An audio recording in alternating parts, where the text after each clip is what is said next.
नमस्कार बंधुरा आपनादेर प्रत्येकके स्वागत जानाई आपनादेर चैनल बर्तमान राजनीतिते। तो बंधुरा आमरा आजके जे विषये आलोचना करब 2026 विधानसभा निर्वाचনের निरिखे अत्यंत गुरुत्वपूर्ण एक आलोचना सीपीआईएम अर्थात बामफ्रंटेर যতগুলো दल এবং आईएसएफ আপনারা জানেন যে ইন্ডিয়ান সেকুলার ফ্রন্ট নামে নওশাদ সিদ্দিকীর যে দল সেই দলের মধ্যে কিন্তু জোট নিয়ে কিন্তু একটা কথাবার্তা চলছে। বন্ধুরা আপনারা জানেন যে অন্যান্য বারের মতো এবার কিন্তু বাম এবং কংগ্রেসের মধ্যে একটা দূরত্ব কিন্তু দেখা দিচ্ছে, কিন্তু আইএসএফ এবং বামের মধ্যে কিন্তু জোট হওয়ার একটা প্রবণতা কিন্তু ইতিমধ্যেই দেখা দিয়েছে। আপনারা জানেন যে নওশাদ সিদ্দিকী কিন্তু আলিমুদ্দিন স্ট্রিটে অর্থাৎ বামফ্রন্টের চেয়ারম্যান বিমান বসুকে কিন্তু চিঠি পাঠিয়েছেন, তিনি কিন্তু জোট প্রসঙ্গে কিন্তু আশাবাদী। বন্ধুরা আমরা আপনাকে বলে রাখি যে সিপিআইএম এবং আইএসএফের যদি জোট হয় তাহলে কিন্তু বেশ কিছু জায়গায় কিন্তু এই দুটো দলেরই কিন্তু লাভবান হবে এবং বেশ কিছু জায়গায় কিন্তু তৃণমূল এবং বিজেপিকে কিন্তু সিপিআইএম এবং আইএসএফ কিন্তু অত্যন্ত চাপে রাখবে। বন্ধুরা যদি আমরা আইএসএফের যদি কথা বলি, আপনারা জানেন যে নওশাদ সিদ্দিকী অত্যন্ত কিন্তু দক্ষতার সঙ্গে এই দলটাকে কিন্তু তিনি নেতৃত্ব দিচ্ছেন এবং তার নেতৃত্বে আমরা দেখছি যে বেশ কয়েক মাস জুড়ে কিন্তু প্রচুর মানুষ কিন্তু আইএসএফের সঙ্গে সরাসরি কিন্তু যোগ দিচ্ছেন। আপনারা জানেন যে ভাঙড়ের তিনি বিধায়ক, অবশ্যই নিশ্চিতভাবে বলতে হবে তিনি সংযুক্ত মোর্চার বিধায়ক। সংযুক্ত মোর্চা বলতে যেই সময় জোট ছিল বাম কংগ্রেস এবং আইএসএফের, সেই সময় কিন্তু এই নওশাদ সিদ্দিকী কিন্তু লড়াই করে কিন্তু সেখানকার বিধায়ক হয়েছে এবং সেই জায়গায় কিন্তু তিনি অত্যন্ত দক্ষতার সঙ্গে এবং তৃণমূলের বিরুদ্ধে কিন্তু তিনি চোখে চোখ রেখে কিন্তু লড়াই করছেন। আপনারা জানেন সেই ভাঙড়ের কিন্তু তৃণমূল নেতা শওকত মোল্লা, তার বিরুদ্ধে কিন্তু তিনি বারংবার কিন্তু সোচ্চার হয়েছেন এবং সেখানকার মানুষের পাশে কিন্তু নওশাদ সিদ্দিকী বারবার দাঁড়িয়েছে। তো শুধু এই আইএসএফ কিন্তু এই ভাঙড়ের মধ্যেই সীমাবদ্ধ নয়, পশ্চিমবঙ্গের বেশ কিছু জায়গায় কিন্তু এখন আইএসএফের কিন্তু সংগঠন কিন্তু বৃদ্ধি হচ্ছে। বন্ধুরা আমি আপনাদেরকে বলছি 2026-এর যেই দলটা পশ্চিমবঙ্গের প্রত্যেকটা মানুষকে অবাক করবে, ভালো ফলাফল করে সেটা কিন্তু আইএসএফ। নিশ্চিতভাবে বাম কংগ্রেস ভালো রেজাল্ট করবে, কিন্তু আইএসএফও কিন্তু বহু এরকম কিছু বিধানসভায় রয়েছে, কিছু নয় আমি বলবো বহু বিধানসভা আছে যেখানে কিন্তু তারা কিন্তু আশার থেকেও ভালো ফলাফল কিন্তু আইএসএফ করবে।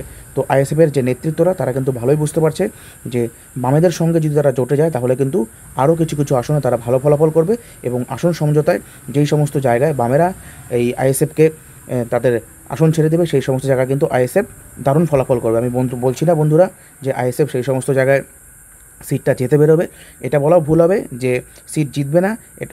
এটা কিন্তু দেখার বিষয় যে এমন কিছু বিধানসভা আছে যেখানে আইএসএফ যদি বামেদের যদি পূর্ণ সমর্থন পায় তাহলে কিন্তু সেই সমস্ত জায়গায় কিন্তু আইএসএফ জিতে কিন্তু আসতে পারবে। বন্ধুরা এমনও প্রচুর জায়গা আছে যেখানে যদি বামেরা যদি আইএসএফের সমর্থন পায় তাহলে বামেরাও কিন্তু সেখানে দারুণ ফলাফল করবে, এমনকি সেই বিধানসভা কিন্তু জিতেও আসতে পারে। তো এখন কথা হচ্ছে বন্ধুরা যে এত লোক আমরা দেখছি যে প্রতিদিন আইএসএফে কিন্তু জয়েনিং কিন্তু বাড়ছে। আমরা দেখছি যে আইএসএফে কিন্তু প্রতিনিয়ত কিন্তু জয়েনিং বাড়ছে। কেন এরূপ হচ্ছে? এর আগে এমন একটা সময় ছিল অর্থাৎ 2024, 23, 22, 20 এর আগে যত সাল ছিল যখন থেকে তৃণমূল কংগ্রেস ক্ষমতায় এসছে, নিশ্চিতভাবে সংখ্যালঘুরা কিন্তু একচেটিয়া কিন্তু তৃণমূলের পক্ষে কিন্তু ভোট দিয়েছে। একসময় যেই ভোটটা বামেরা পেত সেই ভোটটা কিন্তু এখন সরাসরি এই তৃণমূলের দিকে শিফট হয়েছে। কিন্তু নতুন করে কিন্তু এই যে আইএসএফ অর্থাৎ নওশাদ সিদ্দিকীর নেতৃত্বে যে দল, সেই দল কিন্তু আবার এই সংখ্যালঘুদের ভোট কিন্তু নিজেদের দিকে কিন্তু টানছে। এটা কিন্তু তৃণমূলীরা কিন্তু একদম ভালোভাবেই কিন্তু বুঝতে পারছে।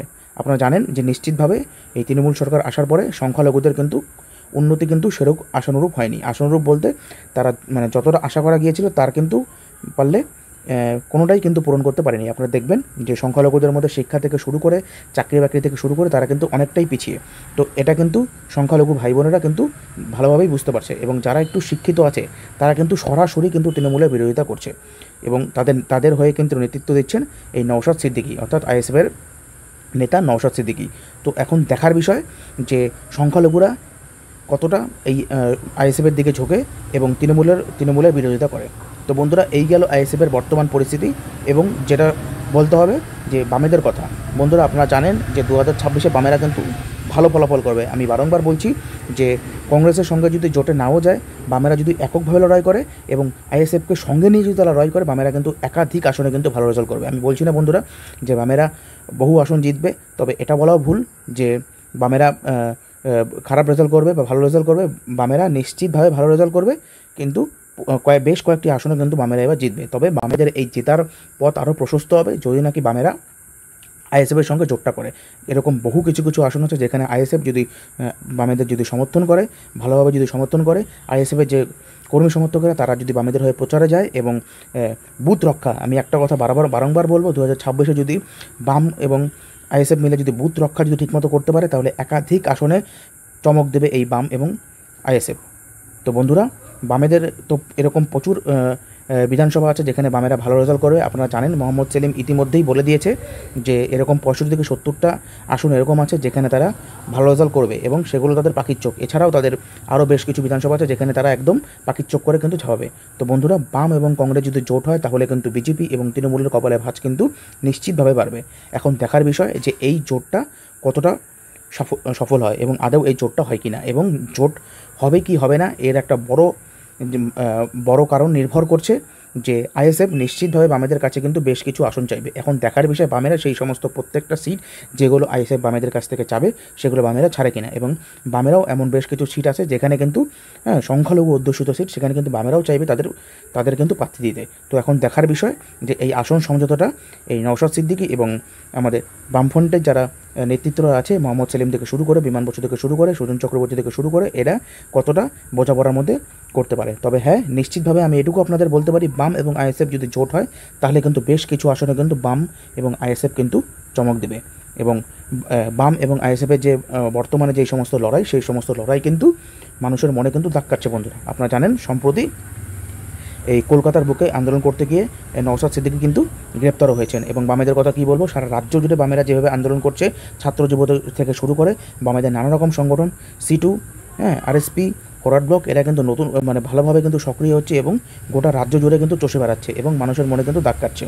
তো এখন দেখার বিষয় বাম এবং আইএসএফ যদি জোট হয় তাহলে তারা কেমন রেজাল্ট করে। বন্ধুরা, আপনারা কিন্তু আপনাদের মতামত কিন্তু অবশ্যই জানাবেন যে বাম এবং আইএসএফের জোটটা কি আদৌ সম্ভব, এবং জোট যদি হয় তাহলে বাম এবং আইএসএফ কেমন রেজাল্ট করবে, এবং কোন কোন জায়গায় বাম এবং আইএসএফ যদি একসঙ্গে লড়ে তাহলে কিন্তু তারা সেই আসন জিতে বেরোতে পারবে। আপনারা কিন্তু অবশ্যই আমাকে কমেন্ট সেকশনে কিন্তু কমেন্ট করে জানাবেন। বন্ধুরা, আপনাদের সকলের কাছে আমার একটা অনুরোধ, আমার এই ভিডিওটা আপনারা বেশি বেশি করে লাইক এবং শেয়ার করবেন এবং আমাদের এই চ্যানেলটি সাবস্ক্রাইব করে আমাদের পাশে থাকবেন। ধন্যবাদ বন্ধুরা।